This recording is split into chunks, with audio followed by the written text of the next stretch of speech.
Alright, so I'm Zachery COF, and my main claim is that college is worth attending in America. I know for a lot of us that we tend to question whether or not we should go to college, and this year, in fact, there was a study with CNBC and Bill Gates that 54.8% of all college students finished within 6 years. That means that the other 46.2% drop out or don't even go to college. I think that's a really bad percentage for Americans to participate with, because our job sources are limited, so it's technically becoming a very prosperous investment.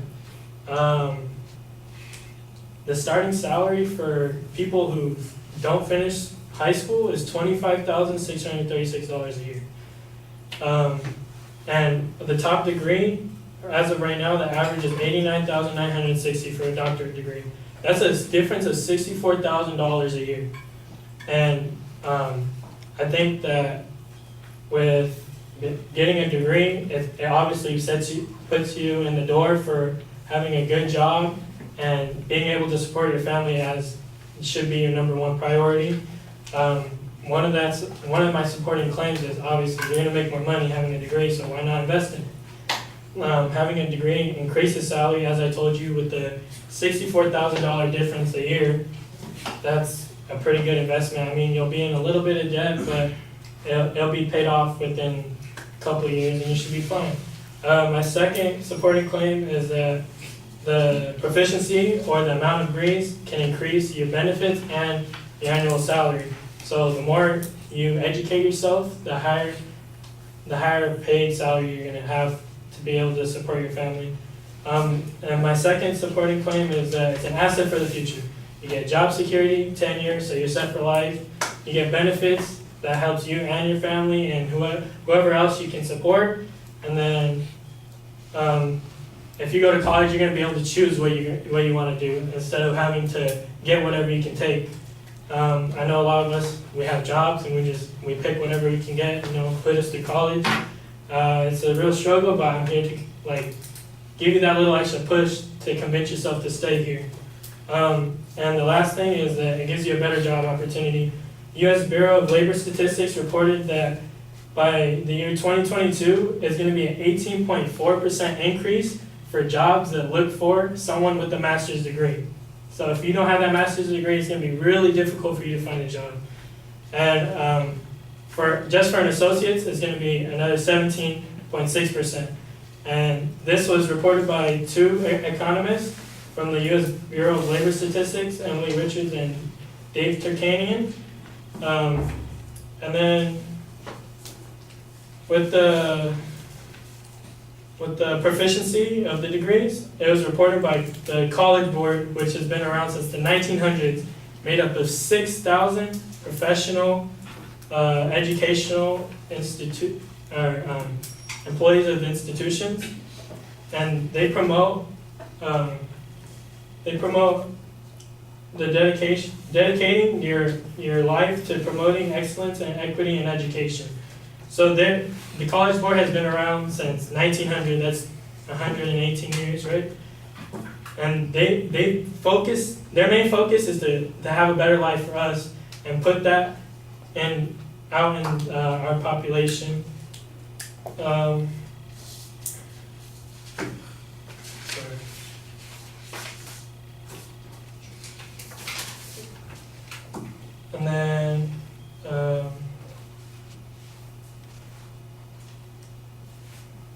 And then Bill Gates, he said that the reason why people drop out is because of the debt that we withhold.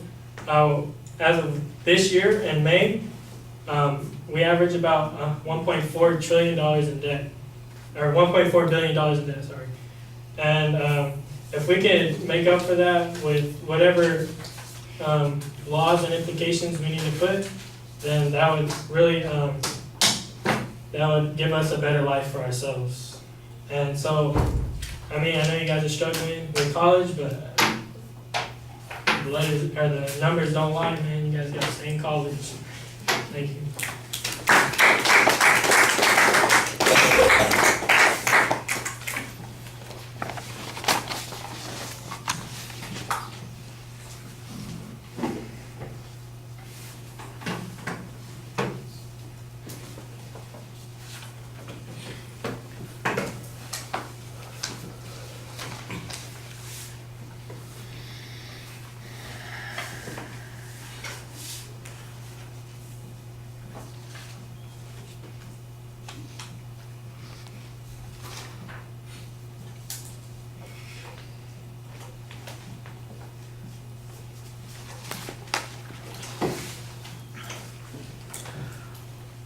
Well, Zachary, the proposition's phrased almost like it's a value claim, that it's worth a student's effort and attention. That sounds like it's value-based as opposed to a claim of fact. That's a little bit problematic. There's not a preview of what the supporting contents are going to be at the beginning of the speech, so hopefully it'll be clear as you go along, and I didn't think it was as clear as it needed to be. Your first and third points, I'm not sure exactly what the label is. The third point, I guess it's better job opportunities, but it's not really a declarative statement. It's just kind of a signpost for what kind of information you're going to have there, not what inference you're making. And it seemed like that's just a repeat of the same things that you said on other points, so it does feel a little bit redundant.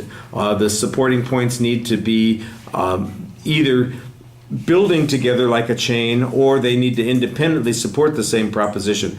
The controversy on this subject, you're talking to a group of people who are college students, so I'm not exactly sure that they're going to disagree with your position. Why do you need to make this argument? The best part of the argument that you've got comes early on when you talk about how a lot of people don't manage to succeed, they don't manage to finish, that almost half of the students who start college don't finish within 6 years, which seems to suggest that there's a lot of effort that's being put in that doesn't get us anything or accomplish anything. Now that could go in one of two ways. We can interpret that in a couple ways, that we need to make a better effort. That seems to be the argument that you're making, or that the effort that we've made is worthless because half of the people aren't going to complete it anyway, so we have wasted a lot of time and energy on people that aren't going to be able to finish.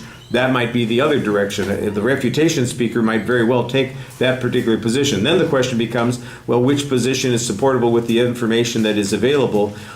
You've got inconsistent information about debt, for instance. At one point you say, well, we can live with a little bit of debt in order to get this advanced degree because it'll pay off in the long run. But if you're spending a lot of money to get that degree, you didn't mention what the average debt is going to be per person.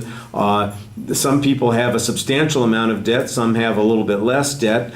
The average would probably be helpful. Then we could assess whether or not having the degree is going to be useful. You've got us getting, all of us getting PhDs and making $89,000 a year when we get out of school. Well, that is a $64,000 difference that you're talking about there, but that I'm not sure is going to occur for most people. That's a hell of a lot of PhDs. It is, if everybody has the same degree, I'm not sure that the value of that degree maintains its worth. So there are some other issues here that I don't think that you're considering in this process. The notion that education is generally beneficial because people will get jobs that are more available, that they're going to have benefits, that they're going to be all these kinds of things, security, that sort of thing.